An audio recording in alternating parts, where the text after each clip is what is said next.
Moi, c'est Héloïse, donc je suis pépiniériste et horticultrice. Alors, les pépins, en fait, c'est la même chose que les graines. En fait, les plantes, elles se multiplient avec les graines ou les pépins. Et donc, dans une pépinière, on fait pousser des plantes à partir de pépins ou de graines. Donc, moi, c'est ce que je fais.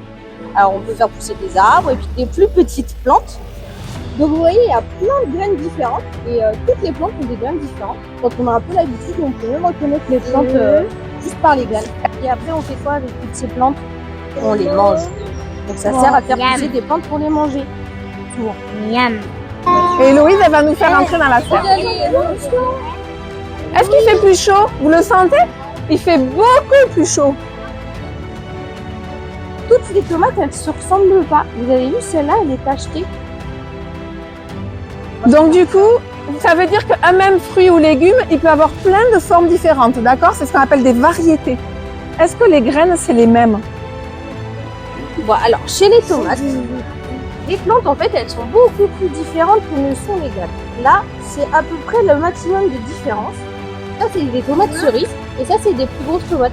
En fait, quand les fruits sont plus gros, souvent, les graines sont plus grosses. Regardez ce qu'elle a. Regardez ce qu'elle a, Amy, dans son pot. Ah, vous êtes d'accord qu'on dirait des champignons? Des champignons aussi.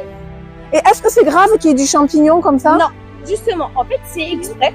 Est-ce que vous avez déjà remarqué que les tomates autour de la graine, ça fait tout gélatineux? Oui. On les laisse fermenter, les graines. Et avec la fermentation, en fait, les champignons, ils vont décomposer toute la gélatine qu'il y a autour de la graine. Et comme ça, quand on va les rincer, les graines, elles vont être transparentes.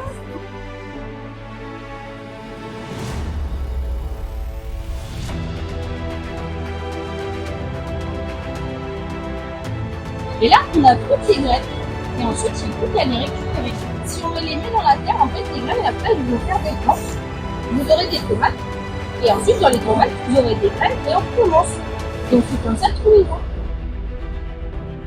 Donc, si vous les ramenez chez vous, ça veut dire que vous devez les mettre dans une passoire. Vous avez vu ce qu'elle a fait, Louise? Vous avez vu? Vous devrez mettre dans une passoire à thé ou quelque chose comme ça. Moi, j'arriverai pas. Voilà. Et après, il faut mettre de l'eau. Je mets de l'eau sous le robinet